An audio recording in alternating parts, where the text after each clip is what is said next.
So I've played this game Tekken 8 for what, like 7-8 hours in total time on Steam. And I'm at Cavalry. I played Tekken 7 and 6 before. But this new Tekken game, honestly, it's way more complicated. It feels like a whole new game. But I want to set a goal. It's the year of goals. It's the year of trying to achieve new things.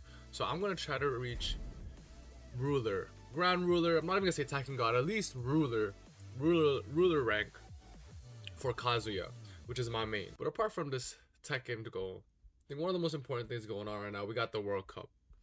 It's been a week of games and it's been a lot of vibes, I'm not gonna lie.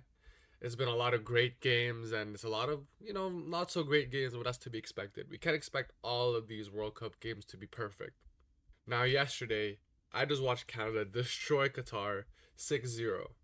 And it's such a far cry from their previous performance last week against Bosnia. I think one of the biggest takeaways definitely will have to be the improvements in Jonathan David and Kyle Lauren proving that he definitely does deserve to be in that starting lineup. Now we got Jonathan David. I know you saw the memes because I myself was memeing him, but on Twitter, on social media, the memes of Jonathan David was insane. He was put on fraud watch, I'm not gonna lie. Everyone was already saying he got fraud checked, and everyone was clowning Fabrizio Romano for glazing this guy. But I think he really stepped up in a huge way this game against Qatar, scoring that hat trick, proving to be a pivotal piece and being able to secure this W and potentially even the whole group itself. Now, another great story in this is that Kyle Lauren is not in the bench this time. He's been kind of vocal about his role in the team and how he thinks he can be better. He thinks that he's worth a starting lineup, and he proved it again. Because last game, it only took him a few minutes to really make an impact. And now, in his first game starting in the World Cup, he scored a goal. So it really just proves that Kyle Lauren should definitely be starting in basically every game.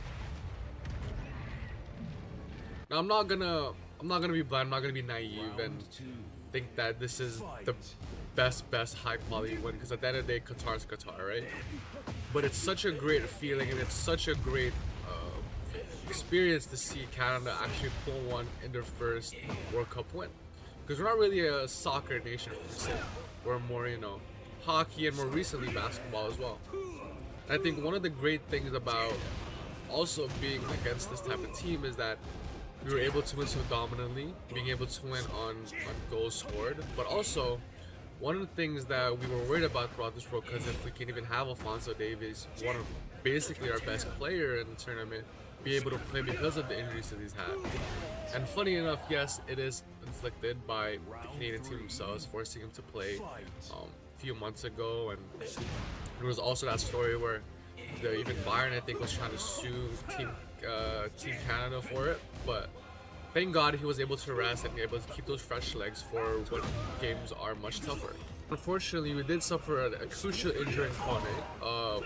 Best wishes to him. I hope he recovers as soon as possible, but he will definitely be out of the World Cup. It's unfortunate. He was definitely one of our best players and he was very crucial in the team, but we have to just bring it home at this point, Now, with this performance, we will probably be first place. We will see how we do against Switzerland. That is the toughest match within our bracket, but I think we can get it done. As long as we can at least even get a tie, we'll be good. But I think instead of a tie, we will definitely, I hope we can at least get some form of win. Even just a win by one is enough, just to get the momentum up coming into the round of 32. If we do win this group stage, we will potentially face one of 5 teams that were third place in the group. If we are runner-up, I think we're facing the runner-up of the Korea-Mexico group, and I know it's going to be Korea as runner-up because Mexico has solidified their first place in after their win yesterday against South Korea. But first and foremost, that was the most annoying match, or one of the most annoying matches I've ever witnessed in these sets of games. Because first and foremost, that goal by Mexico, like, what are we doing? Like, I don't even know how to feel about that. But the goalkeeper should have just punched out the ball instead of just trying to catch it. Just punch the damn ball. It honestly just pissed me off because I at least wanted a 1-1. And I'm not just saying that because I had a parlay on it. Well, partly I am. But what I'm saying is that Korea had so much chances in order to at least tie the game and even win it. But I don't even know what they were doing. They weren't taking enough risks. Their passes and touches were sloppy. Their defending was alright, like, but at the end of the day, like, it was just a disappointing performance. And at the very least, they can become runner-up. But the thing is, I don't really want to face them in the round of 32 though. I want to face them later on because I do want Korea to get that far in the World Cup, at least round of 16. That's that Asian connection. I'm trying to, you know, see them succeed. But I think Canada they can definitely show out against Switzerland next. At least get a 1-0, 1-1 draw, 1-0 again from the most ideal scenario, just so we can come in with some momentum.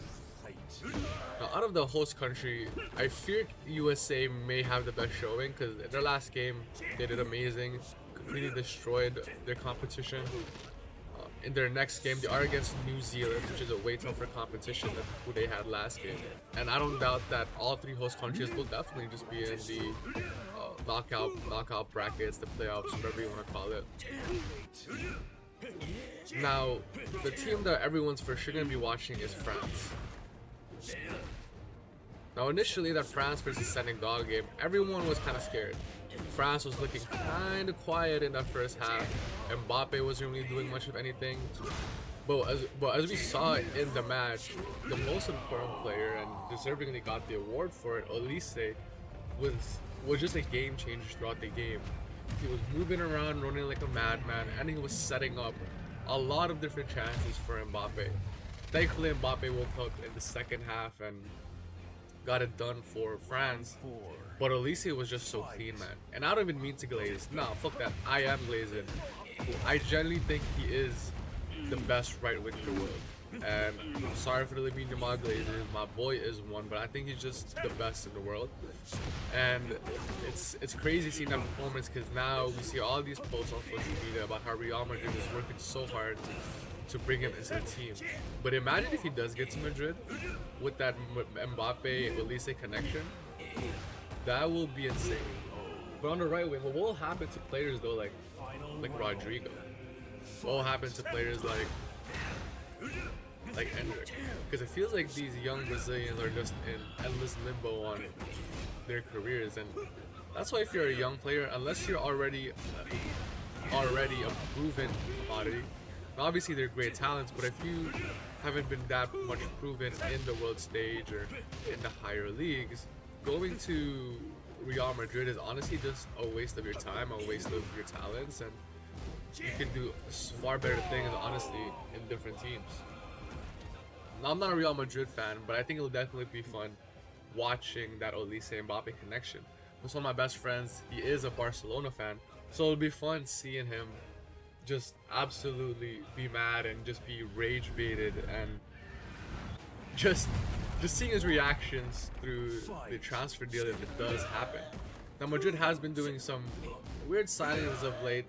They've been signing some much older players like Cucurella and Bruno Silva. And speaking of Bruno Silva, didn't have the best showing, but if Olise can get in Real Madrid, that'll be an insane signing. They offered upwards to what, like 220 million, which is woo. Just give me one and I'm satisfied, honestly.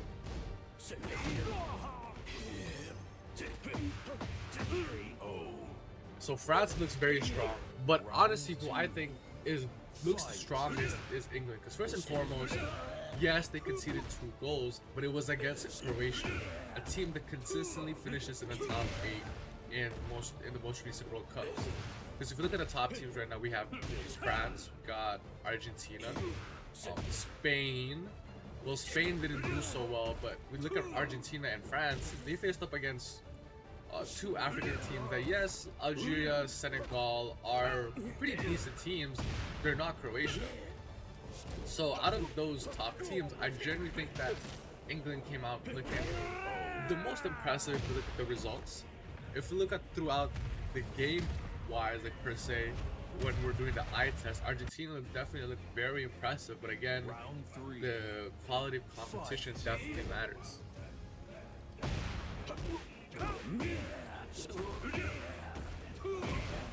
And I'm so happy that England won because throughout the game too, one of the things I was looking out for was for my goal, Bellingham.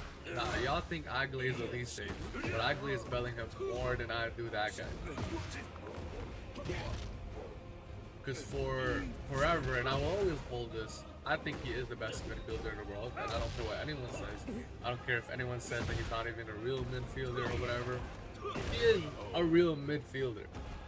He is just that good, and I'm so happy that he got to shut up everybody in that game against Croatia, because he was definitely okay. He wasn't the player of the match, but he was definitely at least the second most important player of that match. Because Harry Kane was amazing, but Bellingham was just great. He scored that great goal late. He was out there pressing, defending. It's honestly crazy seeing the debates before the World Cup saying how Bellingham has questions, how people are questioning if he should even start for as the midfielder for the English team, let alone even be a starter. Which is insane thinking that now, because not too long ago, he was up there in like top 5 Ballon d'Or honors. So I'm so happy that Bellingham got to shut them up, and we know which media specifically talks about Bellingham and his type of players. Because when we look at the English media, the amount of slack they provide to these black and non-white English players are just insane. The double standards are crazy. You can see it with a lot of players when it came to, you know, Bellingham, to Marcus Rashford. So I'm just so glad that Bellingham was finally able to put this to rest. But no English media, it'll never really be put to rest, because at the end of the day, they'll still talk shit, they'll still be mad, they'll still be angry. But I'm so glad that Bellingham was finally able to quell some of these doubts, some of these criticisms. But at the end of the day, they'll never go away, because that's just how the English media are. One of the funniest things that really came out of last week's match day was the Endrick memes. You know, everyone was kind of thinking about how does Endrick really fit into Brazil under Ancelotti, because he's in a similar position in Madrid where everyone understands his talents, everyone knows how much of a talent he is, how good of a player he is, but his position is in doubt within the team itself, so he doesn't really get that much playtime in these matches. But I hope he does start next game, because I genuinely think he can be such a big difference into the team, to the Brazilian team. And I don't know why, maybe I'm just a glazer, want to really defend Endrick, but if he started against Morocco, I think they could have won.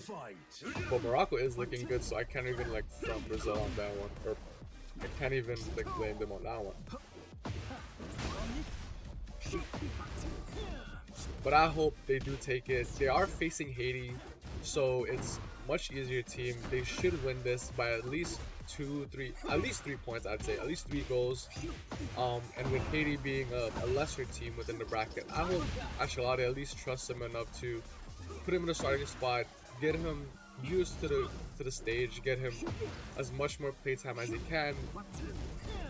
Because the more that he makes him rot on the bench, he's not really going to improve that much. He needs to play, because he does have a lot of potential, and he is the future of Brazil, whether, you know, people like it or not. This is what I call fun. What is that? Oh, I was about to say, what is that interaction? But holy.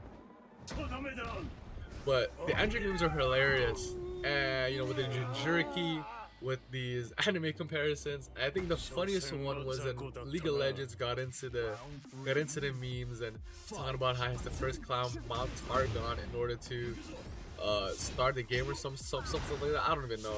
I'll put it up on the screen, but these Endrick memes are genuinely hilarious, and you know, I feel for him as a player, because I've been watching him, you know, as throughout his time in Madrid, and seeing him flourish in Syria or League, League.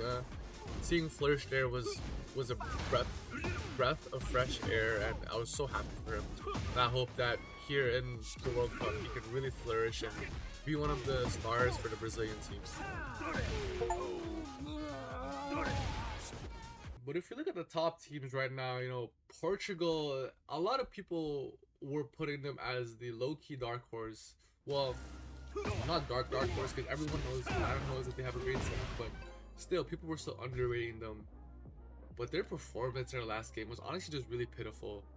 The midfield was barely creating any chances. I feel like once they scored that initial goal, once João Neves scored that great header, they took their foot off the pedal and just decided not to attack as much as they could. You know, Cristiano Ronaldo was pretty quiet throughout the game. But I will say the worst thing that really came out of this was just the Cristiano Ronaldo fans just attacking the Portuguese players' Instagrams, and it got to a point where I think they were even attacking the IG of Bruno Fernandes' wife, which is just, I don't get these fans, man. Like, yes, soccer is like more than a game, but at the end of the day, these people are not deserving of these hate and these cyberbullying. And what the hell does Bruno Fernandes' wife have to do with anything?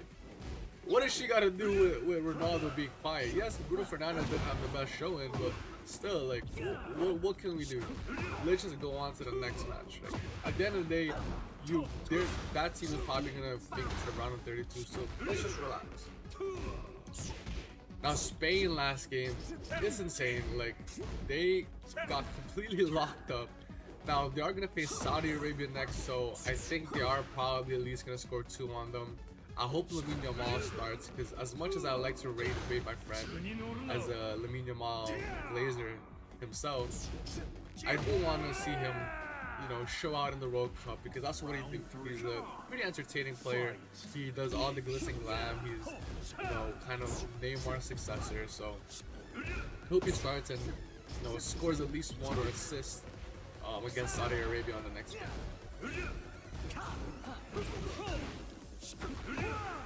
Now, one of the things that I'm also going to be watching for, and like everyone also watches for in these tournaments, is Team Japan. And no, we're not just talking about their blue lock comparisons or because of all the memes, but they're generally like a pretty good team. They managed to tie Netherlands. And it's funny the way that they tied Netherlands last game, because for the whole game, Japan was trying to have these set pieces, trying to get all these headers. Just funny considering they're trying to do it against the Dutch, some of the tallest people in the world as Japanese, some of the more shorter people in the world generally. It's just hilarious that they kept trying to do it, and the whole game I was just yelling at my screen, telling them like, bro, why, like, let's not do this, bro, like, stop trying to do headers. You're not gonna out-header these tall motherfuckers.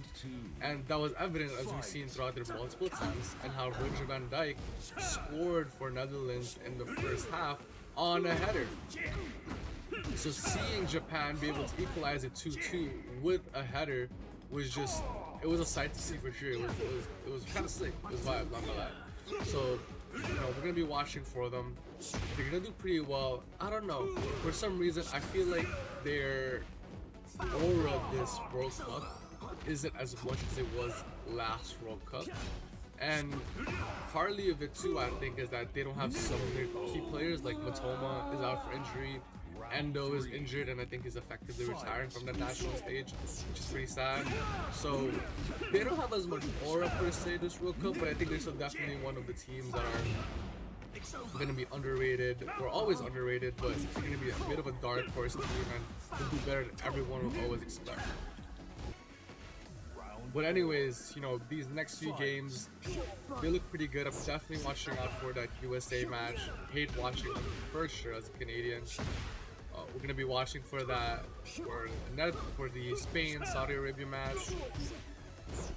Always going to be watching France supporting Elise Bellingham, my 2 goats. And I hope today in the Brazil game, Endrick can finally start to show out. Pretty excited for that one. Okay, I can't lose this one though. I can't lose it. I can't end this video on a loss. Oh, I dunked! I dunked! No, okay, we got a rematch. I dunked! Why did I dunk? No! Okay.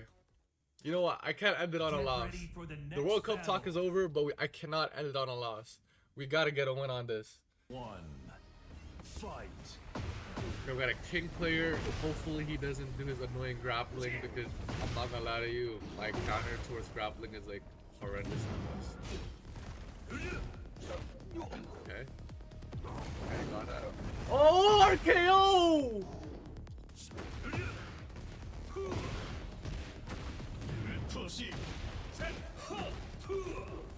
Oh, I knew he was gonna kick my knee. Round two. Fight. What? Suplex.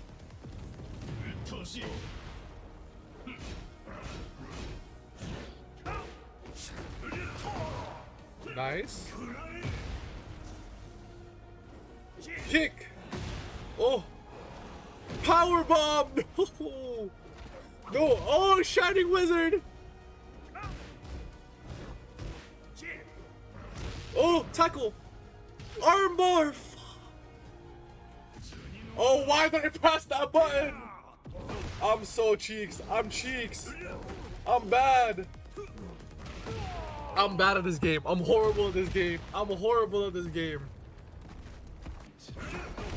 Okay, of course it was a power crush.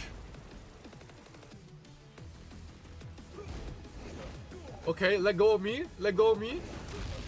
RKO on my head top.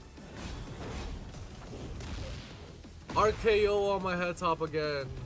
Okay, let me do this.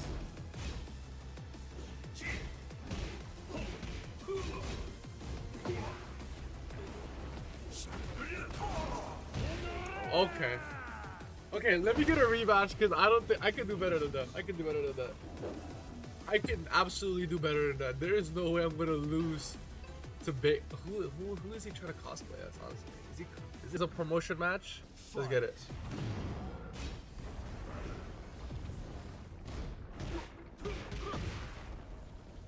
Gotta calm down. Nice. I knew he was gonna kick me. There you go. Okay, let go of me. RKO. Press the wrong button to block that.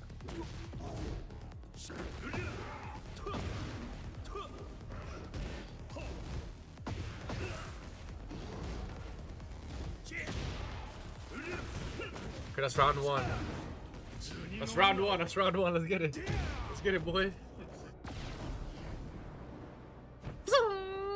Bah!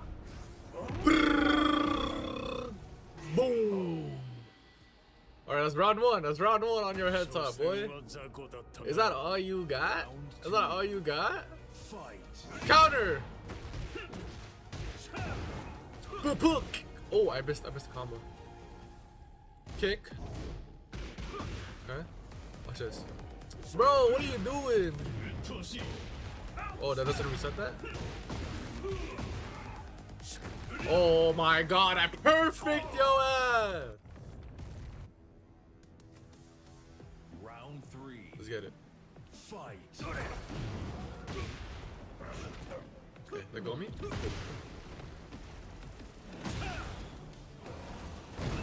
Interesting. Okay, backbreaker. Knee bar.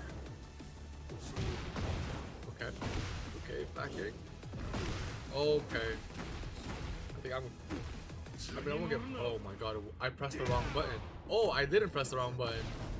I got him off of me. I meant to press my. I don't even know what that move is called. But we use the blue bar. That move. That's what I meant to use.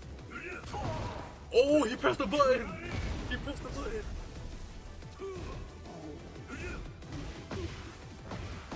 Okay. I respect it. I respect it.